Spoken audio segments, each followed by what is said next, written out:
En septiembre de 1980, Irak invade Irán.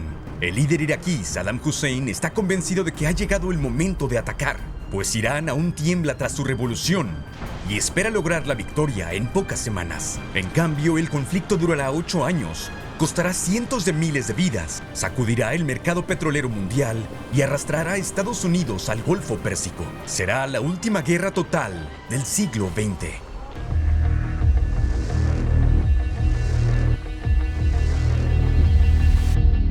En el 79, la revolución iraní sacude Medio Oriente como un terremoto político. Bajo el régimen del Shah, Irán era aliado de Estados Unidos, pero su gobierno represivo lleva a su caída.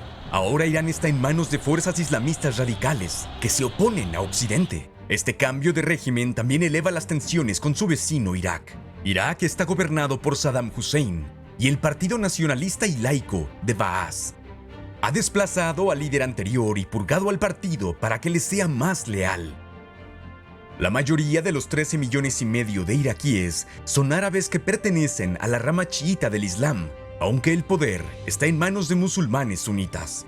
También hay una gran minoría kurda en el norte. En años recientes, Saddam reprimió a kurdos e insurgentes chiitas que rechazan el régimen laico sunita. Irán es mucho más grande. Con más de 38 millones de habitantes, la mayoría chiitas persas que hablan farsi. Está liderado por el guía espiritual, el Ayatolá Ruhollah Khomeini, líder de la revolución que llevó al poder a los islamistas radicales chiitas. También hay minorías con deseos de independencia, como azeríes, baluchis, kurdos iraníes y árabes de la región de Juzestán. Saddam ve la revolución iraní como una oportunidad histórica para ganar ventaja sobre un rival regional debilitado. Es más útil golpearlos ahora porque están débiles. Si los dejamos hasta que se fortalezcan, nos arrollarán. Bajo el Shah, Irán era la gran potencia de Oriente Medio, pero ahora está dividido. Muchos iraníes, incluyendo parte de oficiales del ejército, rechazan el nuevo régimen. Incluso dentro del gobierno hay enfrentamientos. Los kurdos iraníes se han alzado en armas y los exiliados iraníes en Irak informan a Saddam del deterioro del ejército tras la purga de altos mandos militares. Algunos oficiales incluso intentan un golpe en julio de 1980 que fracasa. La economía petrolera del país, normalmente más fuerte que la iraquí, también sufre. Irak teme que la revolución se extienda a la mayoría chiita dentro de su territorio. Las autoridades atribuyen varios atentados a extremistas chiitas iraníes e iraquíes. Por su parte, líderes revolucionarios iraníes comparan al partido Baas con el nazismo, el marxismo y el fascismo, y acusan a Saddam de ser un títere de Israel y Estados Unidos. Militantes iraníes también atacan instituciones árabes en Juzestán. Tras la ejecución de un clérigo chiita por parte de Saddam y la expulsión de decenas de miles de iraníes a principios de los 80s, Khomeini responde con dureza. El régimen del partido Baath es monstruoso y perverso, un verdadero pequeño Satán que se ha puesto al servicio del gran Satán. Queremos crear un Estado islámico que reúna al árabe, al persa, al turco y a las otras nacionalidades bajo la bandera del Islam. Saddam también es un nacionalista árabe y espera asumir el rol del líder del mundo árabe si logra acabar con la amenaza chiita radical y conquistar Juzestán, donde se encuentra el petróleo de Irán. Ambos bandos apoyan rebeliones dentro del territorio enemigo. Irán apoya a los kurdos iraquíes, Irak a los árabes de Juzestán. A principios de 1980 hay enfrentamientos en la frontera por aire y por tierra. El punto clave es un canal navegable llamado Shaalt al-Arab en árabe y Arban Rud en farsi, que conecta con el mar y marca parte de la frontera. Ambos países acordaron compartirlo en el 75, pero en septiembre de 1980 Saddam declara que siempre fue iraquí y árabe y anula el pacto. Ha decidido apostar por una victoria rápida. Años más tarde circularán rumores de que Estados Unidos alentó a Irak a iniciar la guerra para castigar a Irán por la revolución y la crisis de rehenes en Teherán. Pero esto es poco probable, ya que no existen pruebas concluyentes. El plan iraquí es una campaña breve, ya que saben que una guerra larga favorecería al vecino más grande. Saddam la llama la segunda Qadesiyya, en referencia a la victoria árabe musulmana sobre el imperio persa sasánida en el siglo VII. Irán la llamará la guerra impuesta o la defensa sagrada. Bagdad confía en sus armas soviéticas modernas y en que los árabes de Juzestán se rebelen y faciliten una victoria rápida. El jefe de inteligencia iraquí, Ali Hassan al-Majid, le advierte a Saddam sobre los riesgos, pero él responde: Ali, ¿por qué siempre me traes malas noticias en lugar de buenas noticias? Irak cuenta con 250.000 soldados, 1.700 tanques, 1.300 cañones, 2.300 vehículos blindados y 295 aviones de combate. Irán tiene 290.000 soldados, 1.700 tanques, 1.100 cañones, 1.900 blindados y 420 aviones de combate, y su marina también es más grande que la iraquí. En cuanto a la calidad, la Guardia Republicana es la élite de Saddam, pero el resto del ejército está mal entrenado, liderado por oficiales leales al régimen, pero inexpertos en la guerra mecanizada. Tras la revolución, muchas tropas iraníes también están mal preparadas y sus líderes designados por afinidad política. La nueva Guardia Revolucionaria tendrá un papel clave, aunque existe tensión con el cuerpo de oficiales anterior. La guerra enfrentará armamento soviético contra armamento occidental. Irak dispone de modelos soviéticos modernos, como los tanques T-72 o los cazas MiG-23. Irán tiene material occidental como aviones F-14 y tanques M-60 y Chieftain, pero enfrenta dificultades para mantenerlos sin el apoyo técnico, piezas y entrenamiento estadounidense. Saddam ignora a sus generales y ordena ataques aéreos, esperando replicar el éxito de Israel en la Guerra de los 6 Días en el 67. El 22 de septiembre, la Fuerza Aérea iraquí bombardea aeródromos iraníes, aunque carecen de municiones para destruir hangares reforzados y sistemas de radar. El ejército terrestre avanza por varios frentes, donde tiene superioridad numérica de hasta 4-1. Rechazan a las fuerzas iraníes en el Kurdistán, capturan Qasr es-Sherin para asegurar el camino a Bagdad y se internan en Juzestán, avanzando hacia Ahvaz. Sin embargo, sus principales objetivos son Abadan y Khorramshahr, centros clave de la industria petrolera iraní y del comercio portuario. Pero ambas ciudades están rodeadas por ríos y solo se accede por 2 puentes. Los iraníes resisten con fiereza. Aviones y helicópteros Cobra atacan las columnas iraquíes, frenando su avance. Incluso bombardean objetivos dentro de Irak. Uno de ellos es el reactor nuclear Osirak, de origen francés, que temen Irak use para desarrollar armas nucleares, aunque no logran destruirlo. Errores en el mando iraquí también afectan la ofensiva. Los iraníes están desorganizados, pero logran frenar a los iraquíes antes de llegar a Ahvaz. A los iraquíes les toma 5 semanas de intensos bombardeos y combates callejeros capturar Khorramshahr, que cae en noviembre. Las tripulaciones de buques varados se convierten en testigos involuntarios. Cada día y cada una de las noches, nosotros seguimos esperando que una bomba nos mate. Pero no logran expulsar a los iraníes de Abadan, y 200 de sus vehículos se hunden en los pantanos de alrededor, así que optan por sitiar la ciudad. La población árabe local no los recibe como libertadores, en parte por la destrucción que ha traído la invasión. Así Irak se arriesgó a una invasión a Irán, pero a pesar de sus ventajas militares, sus fuerzas no avanzan mucho y los árabes iraníes no se levantan. El Consejo de Seguridad de la ONU emite una resolución instando a la paz, pero ninguna parte acepta. Irán ha resistido el primer embate y ahora está listo para contraatacar. La amenaza externa une a muchos iraníes en torno a la causa, incluso a algunos opositores de Jomeini y a minorías cristianas, aunque persiste la división. Jomeini crea entonces un Consejo Supremo de Defensa, pero queda estancado por los enfrentamientos entre el presidente Abul Hassan Bani Sadr y los líderes religiosos, hasta que Bani Sadr es destituido. Irán moviliza todas sus fuerzas disponibles, el ejército, la policía, la Guardia Revolucionaria y unidades voluntarias conocidos como los Basillí. Los clérigos visitan escuelas para reclutar jóvenes, y el gobierno incluso libera a decenas de pilotos encarcelados por apoyar al Shah. Algunos de ellos serán ejecutados tras ayudar a frenar la ofensiva. Irán entonces pasa al ataque en enero del 81 con resultados mixtos. Sus unidades logran hacer retroceder a los iraquíes cerca de Susengerd, pero una contraofensiva los rodea y derrota. Lo intentan de nuevo en otoño con varias ofensivas, recuperan algo de terreno y rompen el sitio de Abadán, pero no alcanzan la victoria. Irán lanza en el 82 su operación más grande hasta el momento. Gran parte de las nuevas tropas son voluntarios basillíes, exmilitares, pero también muchachos de apenas 12 años. Unos movidos por fervor religioso y lealtad a Jomeini, otros por orgullo nacional y algunos ingenuos que ven la guerra como un juego. También hay hombres que son forzados a ir. Al principio yo no quería alistarme, pero me obligaron a ir al frente de batalla, porque yo quería seguir estudiando y salir de Irán, pero me dijeron, tienes que ir a servir 6 meses, y si vuelves, entonces puedes salir del país. Los basillí llevan una tela blanca en el uniforme que simboliza su propia mortaja, como recordatorio de la muerte. Así cada uno lleva consigo su propia muerte.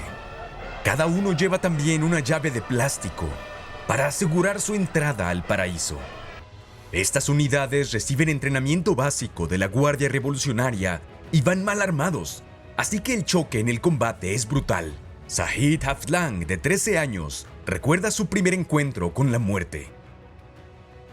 Cuando vi el primer cadáver me quedé en shock, asustado. Niños que perdieron las manos, las piernas y cuyos estómagos fueron abiertos o que recibieron disparos en la cara. Solo podía tomarles la mano, llorar y rezar por ellos hasta que murieron. Pero su papel en el campo de batalla es clave dentro de las tácticas mixtas de Irán. Los basillíes cargan en masa, a veces a través de campos minados, para allanar el camino a la Guardia Revolucionaria o al ejército regular, que tienen mejor entrenamiento. En ocasiones se arrojan contra alambres de púas para que otros puedan avanzar. Esto resulta en pérdidas enormes, pero suele funcionar gracias a la ventaja numérica. En marzo del 82, 120,000 soldados iraníes atacan posiciones iraquíes cerca de Shush, haciendo que los iraquíes se retiren hasta la frontera previa a la guerra. Siguen más ofensivas iraníes hasta que logran retomar Khorramshahr en mayo. Najah Abud, soldado iraquí, está en un búnker cuando es gravemente herido. Alrededor de nosotros había bombas muy grandes e incendios. Quise salir del búnker corriendo, pero no pude. Pensé que sería el fin de mi vida. Muchas esquirlas me impactaron. Mi frente estaba sangrando. Luego escuché armas muy cerca de mí. Empezaban a matar a todos los que vivían. Y empecé a temblar. Entonces el basillí Haflang entra al búnker y encuentra a Abud. Tenía miedo, oh Dios mío. Encontré a un soldado iraquí. Estaba cubierto de sangre. Estaba llorando y rogándome. No entendía lo que decía. Y me mostró una foto de su familia. Su esposa era tan bella. Y el niño era muy lindo. Esa foto cambió mi manera de pensar. Tomé la decisión de salvar a esa familia.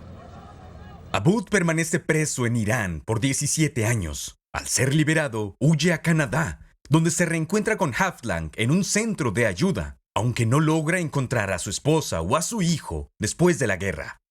Los basillíes ganan atención internacional cuando el oficial iraní Hamid Zika Bash se pasa al bando occidental. 12 años hasta los 16 o 17. Porque después de esa edad ellos ya saben qué es lo que pasa y ya no siguen tan fácil a Khomeini. Solo puedo decirte que unos 15,000 de ellos murieron y miles de ellos resultaron heridos o capturados por iraquíes. Para el 82, Irán voltea la balanza y comienza a empujar a las fuerzas iraquíes, aunque a un costo enorme. En junio, Saddam considera ofrecer un alto al fuego y retirarse, pero Teherán, con la ventaja, demanda no solo el cese, sino también el fin del régimen, el regreso de exiliados chiíes y reparaciones. Bagdad se niega y abre una nueva fase a este conflicto. Irán está de acuerdo en que Irak debe ser castigado por la invasión, pero discrepan en qué hacer después. Los líderes de la Guardia Revolucionaria quieren invadir Irak y confían en que los chiíes iraquíes se levantarán y los recibirán. El nuevo presidente Sayyid Ali Khamenei, algunos religiosos y varios generales regulares son más cautelosos. Argumentan que Irak ha ampliado su ejército y aún domina en poder de fuego. La línea dura gana y en julio del 82 las fuerzas iraníes cruzan la frontera hacia el sur de Irak. Su objetivo, Basora, centro clave del petróleo iraquí. Pero no avanzan mucho en 2 semanas de combate. A Irán le falta artillería y apoyo aéreo, mientras los iraquíes defienden su tierra con motivación y hacen bien uso de sus armas pesadas. Además, Irak emplea armas químicas que usará varias veces durante el conflicto. Los chiíes iraquíes no se rebelan contra el gobierno suní. Los historiadores aún debaten el porqué. Unos dicen que su identidad árabe pesa más que la religiosa. Otros que Saddam ya había aplastado cualquier liderazgo rebelde. La mayoría de los soldados chiíes iraquíes permanecen leales. Irán lo intenta de nuevo en octubre y noviembre del 82, pero esas operaciones también fracasan. En el 83, más de lo mismo. Ofensivas iraníes con escasos avances. Irak bombardea refinerías petroleras iraníes para dañarlas. Afecta las exportaciones, pero no la determinación de Teherán a combatir. Irán mantiene la iniciativa, por lo que Irak ajusta su estrategia. Saddam y sus generales entienden que no lograrán sus metas iniciales, así que aceptan una guerra más estática y pasan mayormente la defensa en tierra, esperando que Irán se desgaste. La guerra de trincheras se vuelve algo común, igual que los duelos de artillería y ataques en oleadas. Estos métodos conviven con maniobras mecanizadas complejas y tecnología aérea moderna, junto a emboscadas a pequeña escala en la última guerra total del siglo XX.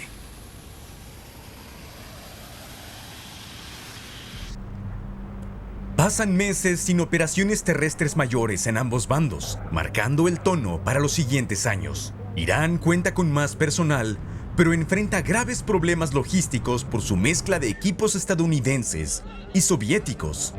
También sufren purgas entre sus oficiales por el régimen. Irak lanza varias contraofensivas menores y domina en el aire, pero su moral cae bajo la presión constante, la disciplina dura y la corrupción de sus oficiales. Ambos bandos lanzan campañas populares para recaudar fondos y aumentan la propaganda para sostener la moral en casa. Irán mezcla fervor religioso con mensajes nacionalistas para resistir al histórico invasor árabe. Niños como Negin Shiraghi no quedan al margen. Mis amigos de la infancia decían: la guerra es grandiosa y lo valiente que es la gente. Tenían familiares que habían ido a la guerra y con orgullo contaban lo que hicieron y cuántos soldados habían matado. En la televisión veíamos mucha propaganda, como somos el mejor país del mundo. En octubre del 84, Irán avanza hacia las montañas al este de Bagdad y gana terreno. En el contexto del estancamiento, es un avance significativo que presiona al pequeño ejército iraquí, aunque estos están lejos de rendirse. En marzo del 85, los iraníes atacan hacia Basora, pero avanzan poco. En febrero del 86, capturan la península de Fao, amenazando el acceso iraquí al mar. Este es quizás su mayor éxito desde la recuperación de Khorramshahr en el 82, aunque los ataques siguientes producen escasas ganancias. A pesar del cansancio de ambos, ninguno logra ceder. En agosto del 86, el ayatolá Jomeini sigue confiado. No debemos someternos ni a una paz impuesta ni a un arbitraje impuesto. Debemos continuar la guerra hasta la victoria. Y está cerca. Tras el fracaso de la invasión iraní a Irak, el conflicto de nuevo se estanca. Mientras la guerra posicional y ofensivas locales iraníes dominan el combate en el frente, ambos buscan una salida abriendo nuevos frentes y buscando internacionalizar la guerra. Tras el fracaso inicial de Irak y la contraofensiva, el liderazgo iraquí enfrenta decisiones difíciles. Su menor población limita cuántos soldados pueden movilizar y temen ser desgastados si permanecen mucho tiempo a la defensiva. Por eso, muchas unidades iraquíes salen del frente para entrenamiento y Saddam expande su guardia republicana para futuros contraataques. A finales del 83, Irak declara el Golfo Pérsico, también llamado Golfo de Arabia, zona de guerra, comenzando lo que se conoce como la Guerra de los Petroleros. El Golfo es vital para el suministro de petróleo, y Bagdad quiere presionar a Estados Unidos y a la Unión Soviética para que obliguen a Irán a terminar la guerra. Las fuerzas iraquíes bloquean el puerto iraní de Kark para impedir exportaciones y atacan petroleros neutrales que transportan crudo iraní. Irán amenaza con cerrar el estrecho de Hormuz, que controla el comercio mundial de petróleo. Detiene barcos neutrales para inspeccionar si llevan armas a Irak y colocan baterías de misiles Silkworm o gusano de seda chinos en su costa. La Unión Soviética, Estados Unidos y países europeos temen otra crisis petrolera como la del 73, que afectó la economía mundial tras la guerra del Yom Kippur. Por ello, Estados Unidos y varios miembros de la OTAN envían buques de guerra al Golfo. La Marina Soviética también despliega barcos para escoltar petroleros. Irán nunca cierra el estrecho, pero aborda barcos, ataca mercantes y pone minas marinas, a lo que la OTAN envía dragaminas. En enero del 87, un barco iraní dispara contra un petrolero británico y Someria. Algo que esperábamos de los iraníes es lo inesperado. A comienzos de este año, luego de un intercambio inocuo, la fragata iraní deseó un buen día al Isomeria. Los saludó, se dio la vuelta y comenzó a mandarles misiles. Kuwait, rico en petróleo, se preocupa tanto que pide que sus petroleros naveguen bajo bandera estadounidense. Al principio, Washington duda, pero acepta cuando Moscú considera ayudar a Kuwait. La guerra de los petroleros también genera fricciones diplomáticas entre Estados Unidos y Francia, ya que ésta suministra a Irak aviones Mirage F-1 y Super Étendard con misiles antibarco Exocet AM-39, que la Fuerza Aérea iraquí usa para hundir barcos comerciales. En mayo del 87, un Mirage iraquí dispara contra el destructor estadounidense USS Stark, matando a 37. Bagdad se disculpa y dice que el piloto confundió la fragata con un petrolero iraní. Al año siguiente, el crucero con misiles USS Vincennes derriba un avión de pasajeros iraníes en aguas territoriales iraníes, matando a las 290 personas a bordo. Estados Unidos dice que confundieron el avión con un F-14 iraní y luego paga compensaciones. En septiembre del 87, un barco iraní es descubierto colocando minas frente a Qatar. Luego de que una fragata estadounidense impactara una en abril, la Marina estadounidense comienza la Operación Mantis Religiosa, su mayor acción naval desde la Segunda Guerra Mundial. 3 grupos de acción con aviones del USS Enterprise y marines en helicópteros atacan 2 plataformas petroleras iraníes con equipo militar y personal. Buques iraníes y cazas responden, y Estados Unidos hunde o daña a varios. En represalia, Irán dispara misiles Silkworm, que los estadounidenses derriban, y ambas fuerzas se retiran. Hasta el final de la guerra, Irán e Irak atacan cientos de barcos. Irak hunde 54 cargueros e Irán 18, con muchos más dañados. La guerra de los petroleros aumenta la implicación internacional y las tensiones, pero no provoca una crisis petrolera como la del 73. Igual que la guerra terrestre, la guerra de los petroleros termina en un estancamiento. Mientras los petroleros se vuelven blancos, Irak también intenta forzar a Irán a negociar atacando la retaguardia, en lo que se conoce como la Guerra de las Ciudades. En el 84, Irak decide extender la guerra a los principales centros urbanos de Irán. Irán no tiene suficientes defensas aéreas para proteger sus ciudades de los ataques de aviones y misiles balísticos iraquíes. Bagdad espera que al aterrorizar a la población y mostrar la impotencia del gobierno revolucionario, Irán no tenga más opción que acabar la guerra. Irak lanza misiles Scud Bay y Frog 7, así como misiles aire-tierra contra el oeste de Irán, incluyendo ciudades como Teherán, Isfahán, Shiraz y Tabriz. Irán responde, aunque con menos misiles y aviones, atacando Bagdad, Basora y Kirkuk. Irak incluso usa gas mostaza y otros químicos en su ataque a la ciudad kurda iraní de Sardasht en el 87, matando a más de 100 personas, hiriendo a miles y condenando a miles a sufrir las complicaciones de salud por años. La ONU y Estados Unidos ya habían confirmado el uso de esas armas antes en la guerra varias veces, pero la ONU no señala a Irak como responsable, en parte por la presión estadounidense de no dañar la posición de Irak. Un funcionario estadounidense luego revela el porqué.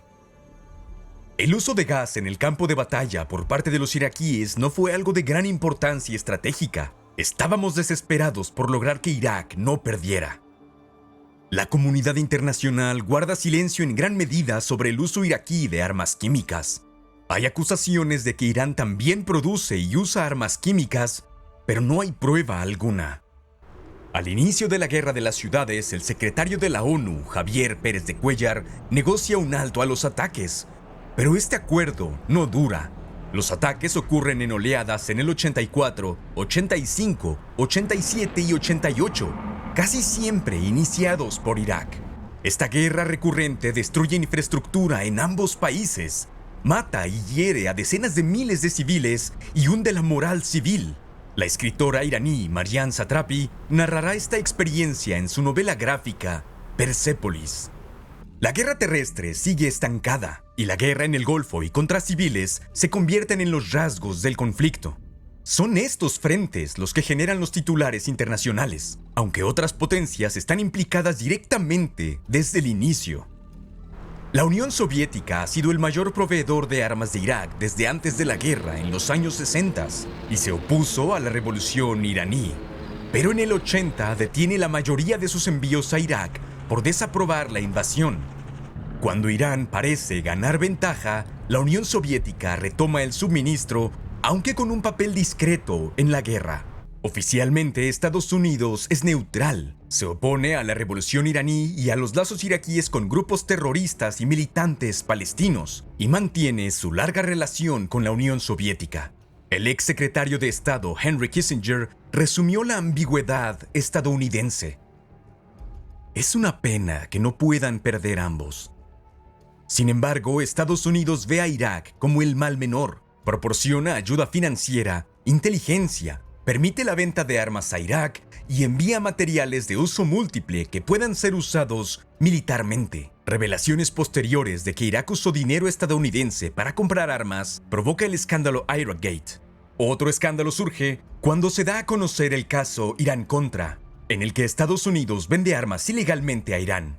El presidente Ronald Reagan espera que esto presione a Teherán para que Hezbollah libere a rehenes occidentales en Líbano y mejore las relaciones futuras. Siguiendo la sugerencia del oficial Oliver North, el dinero de la venta se usa para comprar armas para guerrillas anticomunistas en Nicaragua, evadiendo así al Congreso y al presidente. Reagan hace una humillante confesión pública en el 87. Los secretarios Schultz y Weinberg predijeron que el pueblo americano asumiría que todo este plan era un trato de armas por rehenes y nada más. Lamentablemente, ellos tenían razón. Como les dije en marzo, permití que mi preocupación por los rehenes interfiriera donde no debía. La imagen, la realidad de americanos encadenados, de ser privados de su libertad y lejos de su hogar, me atormentó. Esto fue un error. He pensado mucho en cómo explicar mis intenciones, en cómo explicar lo que intentaba lograr. Pero los respeto demasiado como para excusas. La única verdad es que no hay nada que pueda decir para arreglar esta situación. Fui terco al perseguir una política que se desvió. Jordania y Arabia Saudita apoyan a Irak por miedo a Irán. Siria y Libia apoyan a Irán temiendo un Saddam agresivo si gana Irak. Israel, aliado del Shah de Irán, ahora ve a la República Islámica como un mal menor, pero espera que la guerra debilite a ambos bandos. El primer ministro Menachem Begin deseó éxito a ambos bandos. Y en el 81, aviones israelíes destruyeron el reactor nuclear iraquí en Osirak, que Irán ya antes había dañado. Teherán califica a Israel como pequeño Satanás, pero acepta su ayuda militar y permite que judíos iraníes emigren a Israel. Por otro lado, Irán apoya a Hezbollah tras la invasión israelí de Líbano en el 82. El comercio de armas prospera a pesar de los embargos oficiales. China, Estados Unidos, la Unión Soviética, Yugoslavia, Italia y otros venden armas a ambos bandos. China es el mayor proveedor de Irán, seguido por Corea del Norte, Libia e Israel. Irak, que recibe 3 veces más, compra principalmente a la Unión Soviética, Francia, China, Italia, Egipto y Brasil. También recibe préstamos de Estados Unidos, Arabia, Kuwait y Emiratos Árabes. Se hacen numerosos intentos de negociación a lo largo de los años, pero todos fracasan. Tras una resolución de la ONU al inicio, la Unión Soviética y Estados Unidos tampoco se arreglan. En julio del 87, el Consejo de Seguridad adopta la resolución 598, proponiendo el alto al fuego, retirada de tropas, intercambio de prisioneros y una comisión para determinar responsabilidades. Irak acepta, pero Irán exige que Irak sea declarado agresor como condición. Con la entrada del conflicto al 87, el involucramiento internacional aumenta, y a la vez, los combates en tierra se intensifican. En el 87, el estancamiento en el frente continúa, pero también la lucha y los esfuerzos de ambos para ganar la guerra. Irán lanza nuevas ofensivas, incluida la Operación Gran Cosecha, quizá la mayor de toda la guerra. Cientos de miles de soldados chocan alrededor de Basora, que los iraníes sitian durante varios meses. Un oficial iraquí describe la lucha contra los basijis. Gritan Allahu Akbar y siguen viniendo, y nosotros seguimos disparando, barriendo nuestras ametralladoras como hoces. Mis hombres tienen 18 o 19 años, apenas poco más que esos chicos. Los he visto llorar, y a veces los oficiales han tenido que patearlos para que regresen. Una vez vinieron niños iraníes en bici pedaleando, y mis hombres empezaron a reír. Entonces esos niños comenzaron a lanzar granadas de mano. Dejamos de reír y comenzamos a disparar. Los iraquíes en inferioridad numérica usan todo lo que tienen en contraataques, especialmente su superioridad aérea, que destruye cientos de vehículos blindados. Intentan dejar que el enemigo penetre en una parte del frente para luego atacarlo con artillería y blindados. Táctica inspirada en Estados Unidos. Las defensas aéreas iraníes mejoran y derriban decenas de jets iraquíes. Decenas de miles mueren y resultan heridos con pérdidas de 5-1 a favor de Irak. El resultado es otro estancamiento. Mientras tanto, Irak continúa su campaña genocida contra kurdos y otras minorías en el norte. Para el 88, ambos bandos están exhaustos. Las economías sufren e Irán enfrenta una inflación del 50%. Pero también refuerzan sus fuerzas. Irak tiene ahora 800.000 hombres, 3.400 tanques, 4.500 vehículos blindados, 2.300 cañones, 360 aviones de combate y 140 helicópteros de ataque. Este ejército es mucho más fuerte que el que inició la guerra 8 años antes. Más equipo occidental, mejor logística, mejor entrenamiento y oficiales más capacitados. Irán tiene 850.000 hombres, 1.100 tanques, 1.400 vehículos blindados, 900 cañones, 60 aviones de combate y 40 helicópteros de ataque. La movilización renovada de Irán trae más tropas, pero aumenta la deserción y carecen de armas pesadas. Casi la mitad de las fuerzas terrestres iraníes son guardias revolucionarios y voluntarios basijis. Irán reaviva la guerra de las ciudades usando misiles norcoreanos, y cerca de la mitad de los ataques contra centros urbanos ocurren solo en 1988. Irak presenta su nuevo misil Al-Hussein, un Scud-B modificado con alcance suficiente para llegar a Teherán, y miles de iraníes huyen al campo por miedo a ataques químicos. Irán también lanza una ofensiva en el Kurdistán iraquí, ganando terreno.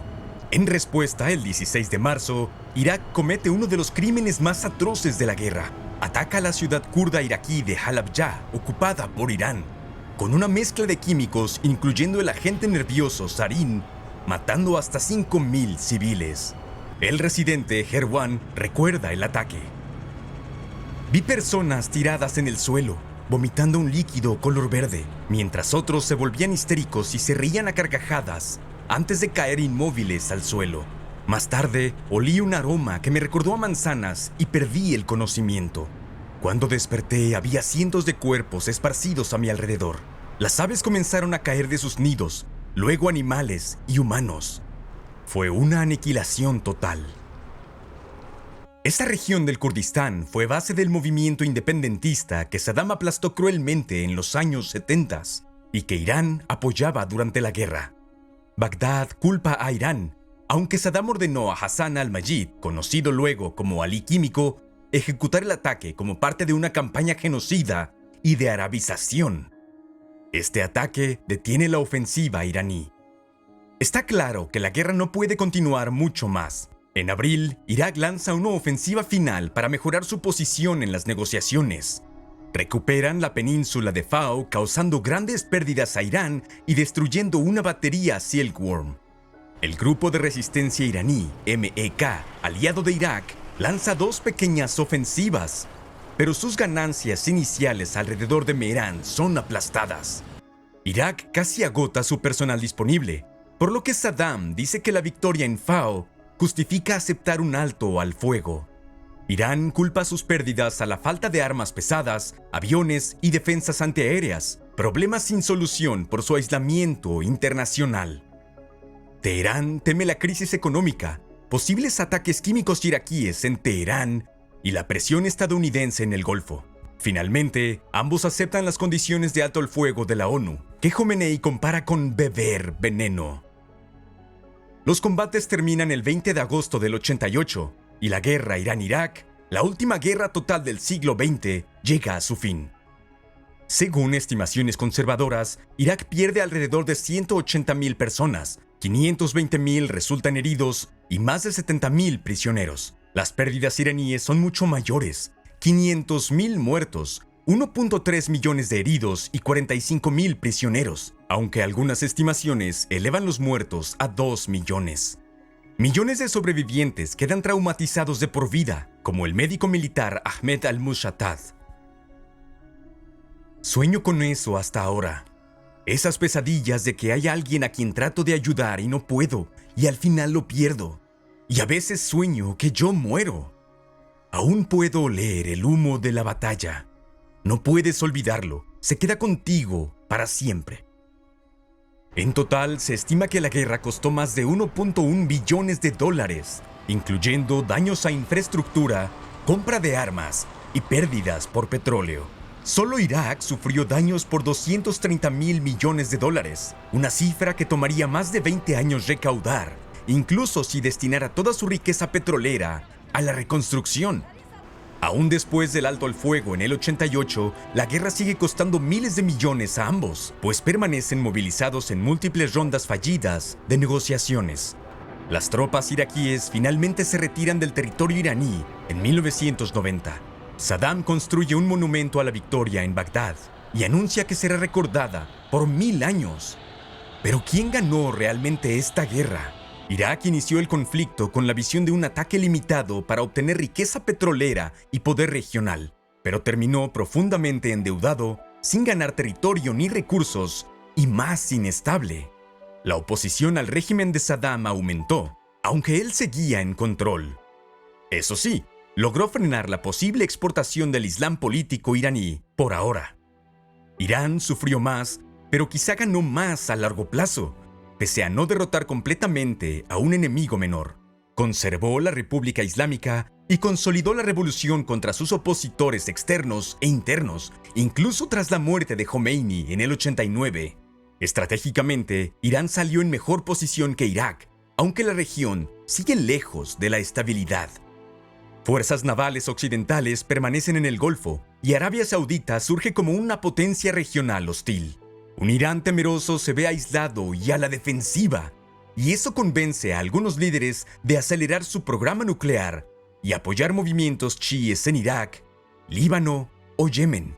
Muchos iraníes creen que Irak actuó en favor de Occidente y la Unión Soviética, lo que aumenta desconfianza y animosidad.